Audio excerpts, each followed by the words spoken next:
What's up, y'all? You rocking with Muchilla, and this is Muchilla's Review. So hit the hammer because you came through. Ow. Now, today I'm talking to you about Animal Kingdom.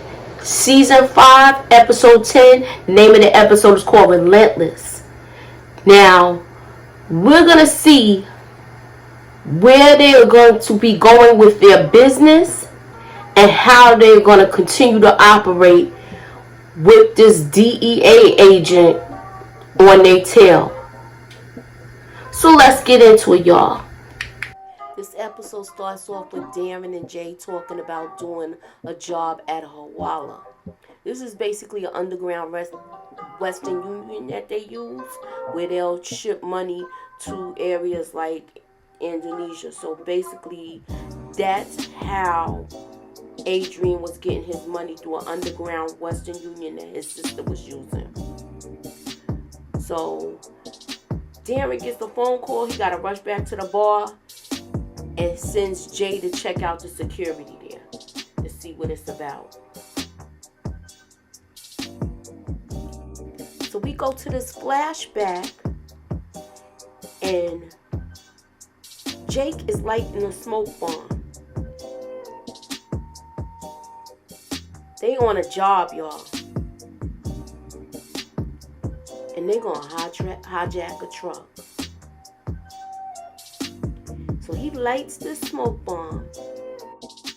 So Manny pulls up and Jake drops back and he lets the man know, a concerned citizen, I should say. He lets him know that his truck is on fire. And he looks back there and he sees the smoke. So immediately the truck driver pulls over. He pulls over to check the back. Sure enough, it is smoke there, but it ain't no fire. And Jake got the gun to his head, and they hijacked this truck. And the truck has VCRs. Now, I don't know if some of y'all don't know what that is, but this was like how before streaming. So you used to watch your VCR tapes. So they got a whole bunch of them, and they put them in the back of the truck. And they throw the truck driver's glasses, and they leave him there basically. And Jake is going to meet with his wife and talk. So I guess she's going to let him back in the house. So Craig is at Darren's house, and he's staying there because he doesn't want to go home. And he's drinking and sniffing coke again and hanging out with the kid from the surf shop, Blaze, that babysat Nick. Craig hasn't heard from Ren or anything, so he's kind of upset about that. And Blaze asked him, what did he do? And he didn't say anything. He didn't do nothing. Pope is outside with Jay, and he's staring at his pickup truck. He lets Jay know that he has to get rid of it, and that he did something in the desert that he doesn't want to get into with him. So he didn't tell him about the whole kidnapping incident that he did in the desert where he left the guy. So Jay tells him he could get like $40,000 for the truck, but they might have to break it down to get rid of it. And he's gonna go basically see if he could give the truck to Pete, and we're gonna see how that goes. So Smurf and Manny sell the VCR for $375, and they give the dudes an X-rated video for free.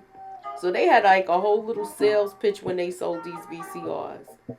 But the guy did talk him down because he was trying to get $400 for it. And they said back then a VCR was like maybe $500. I'm surprised.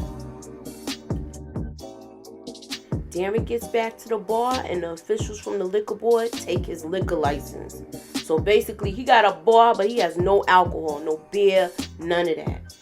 So Darren's trying to figure out where this came from. He's thinking it came from the dudes from Son of a Beach.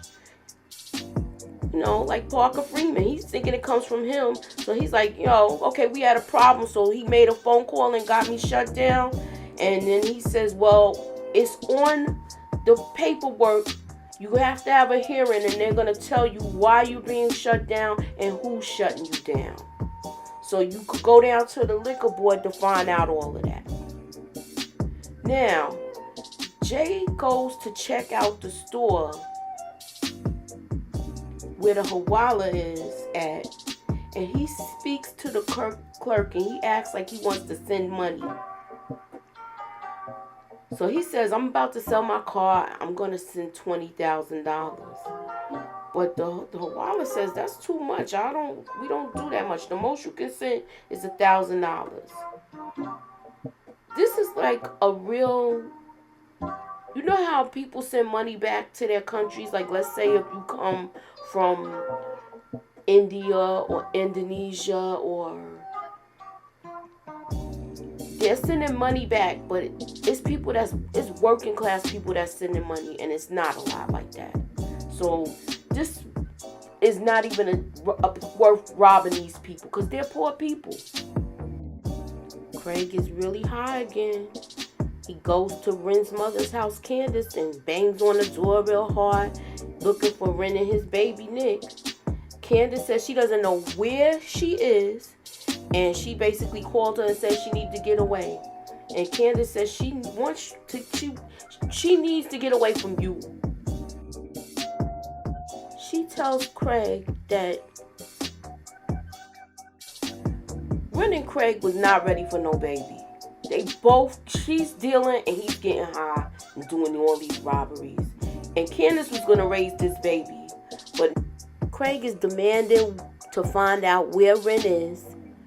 Candace doesn't want to tell him. And she knows he's high. So basically he leaves. He gets mad and he leaves because she's not going to tell him where Ren is.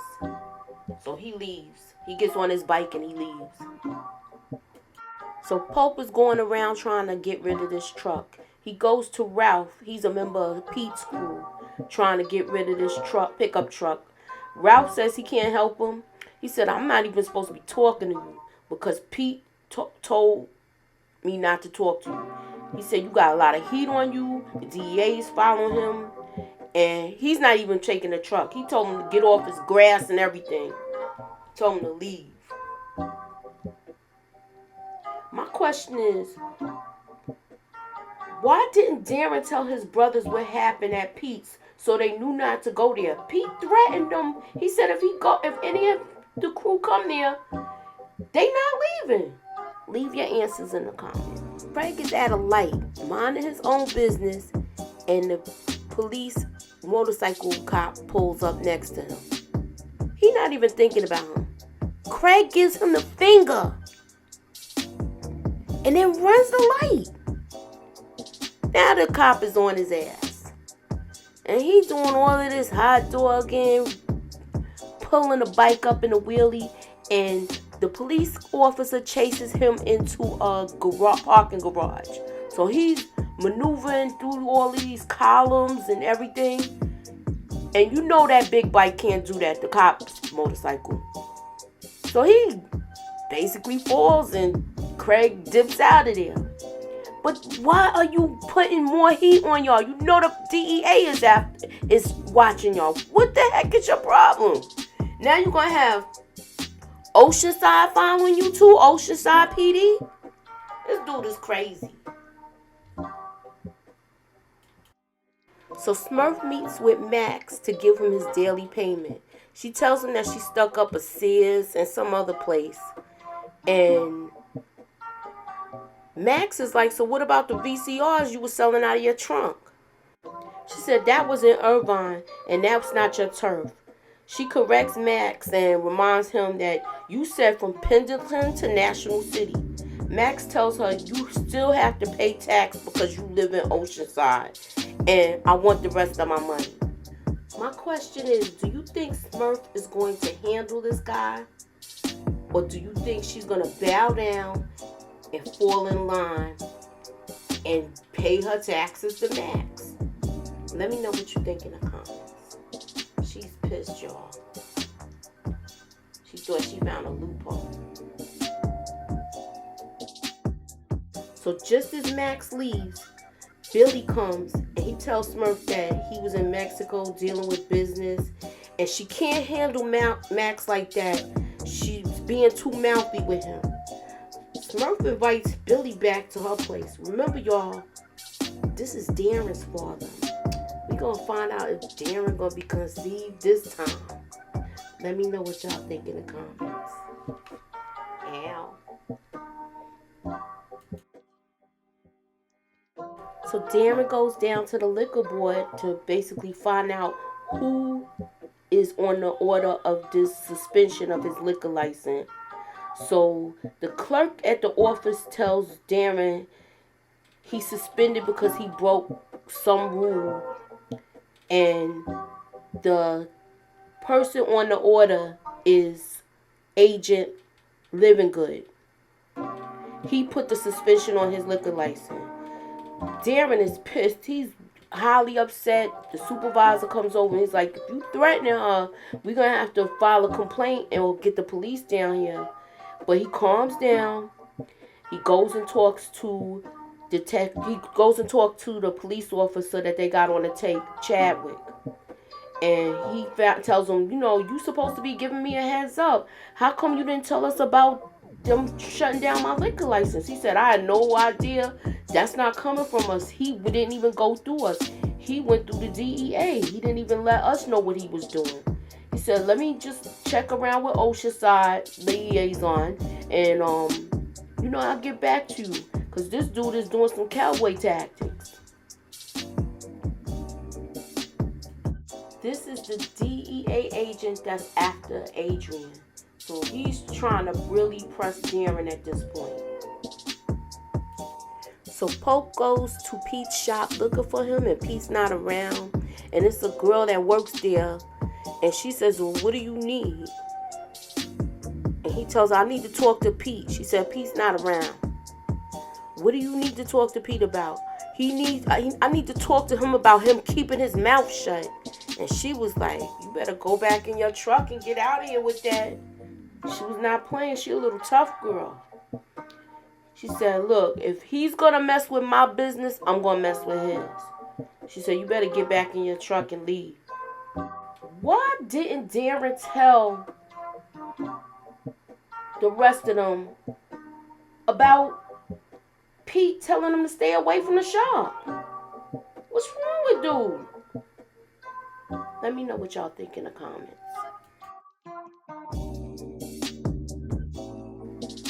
So Billy is at Smurf's house hooking up the VCR to the TV for Julie and Pope. But he thought he was going to get some of Smurf cookie. So evidently he's going to make sure he gets some. And he sends Julie and Pope to the vending machine, to the store, to get some snacks.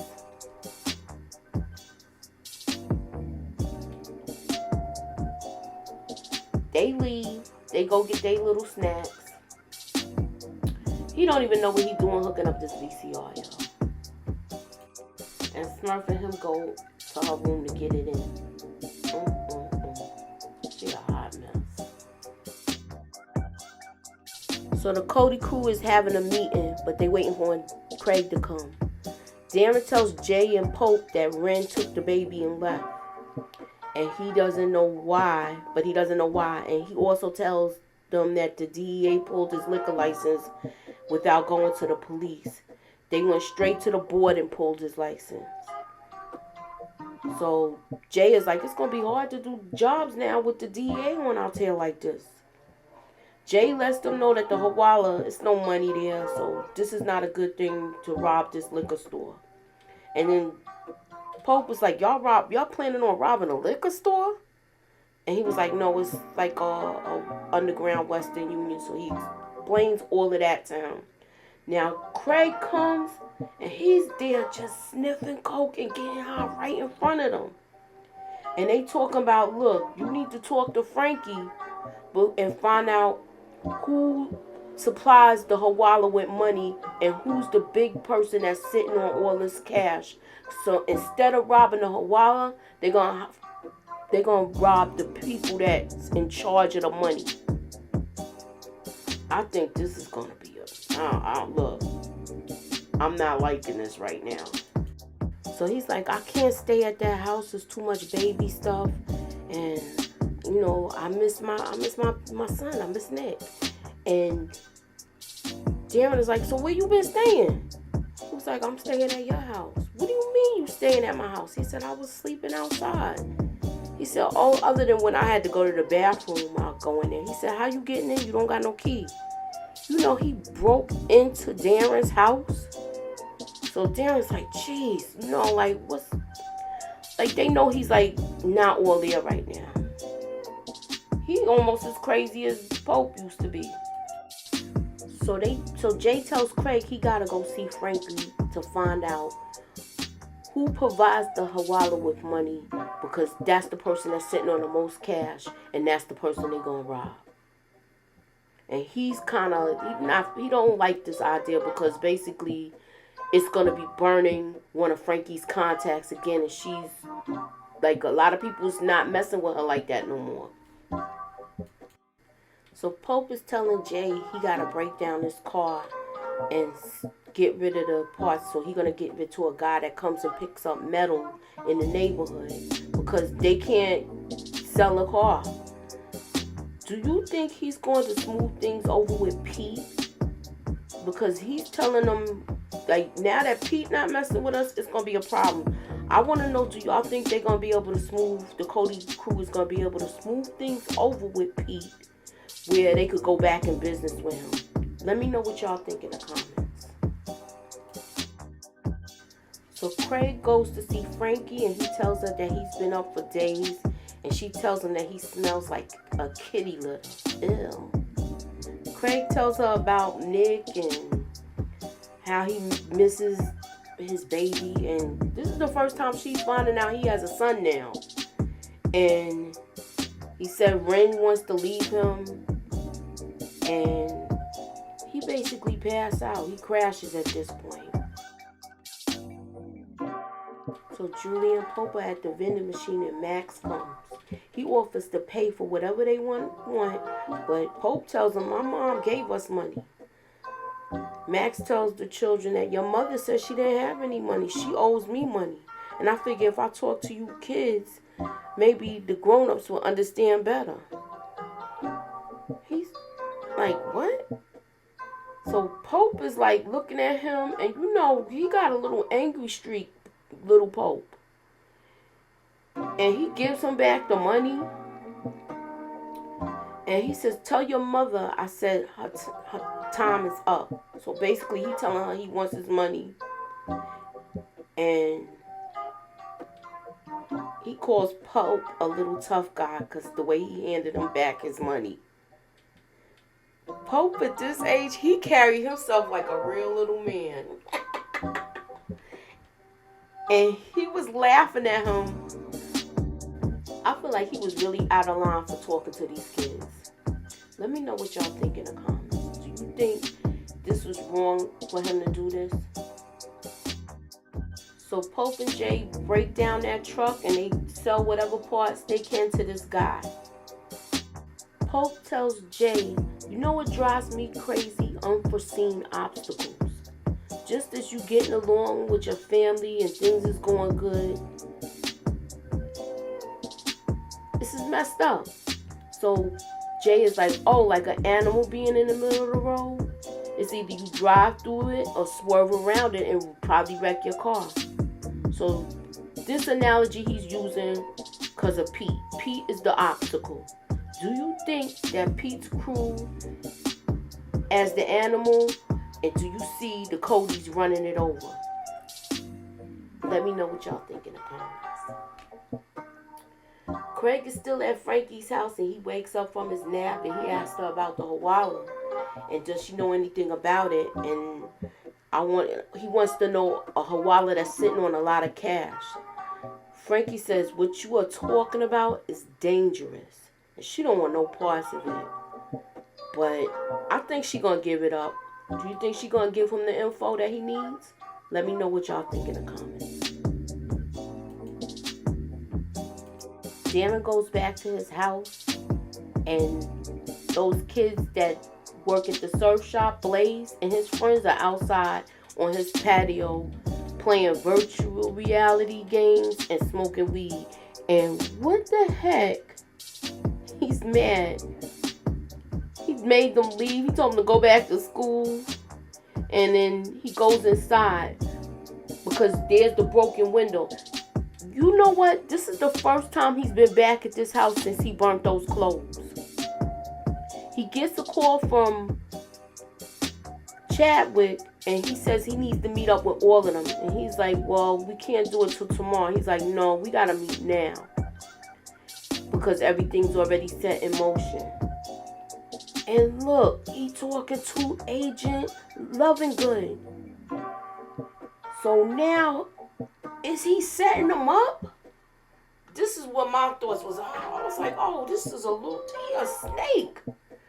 But not only is Darren gonna meet him there, he gonna meet with all of the Cody crew. Now Smurf is Billy eating the cookie. And Smurf kids come back. And they tell her about Max. And he was like, that mean man came. And he said he wants his money. And if he don't get his money, he's going to take one of us to live with him. And Julie's really scared. She's really scared. And Smurf is pissed off now. Because now you done messed with her kids. You know how she get when you mess with her children. So she has to calm Julie down because she's really scared of this man because she's seen him beat up Jake before. And Hope is really angry where he's hitting stuff. So she got to calm both of them down. One gets angry and the other one gets emotional. So she has her handful with these twins. So the whole crew is at the bar waiting for Chadwick to come. And he shows up with Lovingood.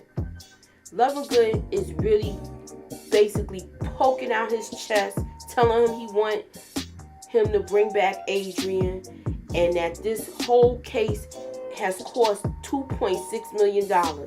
He's complaining about how many years of his life he lost, which is 3, and how Adrian is a key witness to his case, and they need to get him back here. And if he don't get him back here, he gonna continue to mess with them. He gonna search the bar. He already pulled the light liquor license. He said I'm gonna search your dead mother's house. I'm gonna search your house. I'm gonna search your bowling alley, and I'm searching your dead brother's apartment.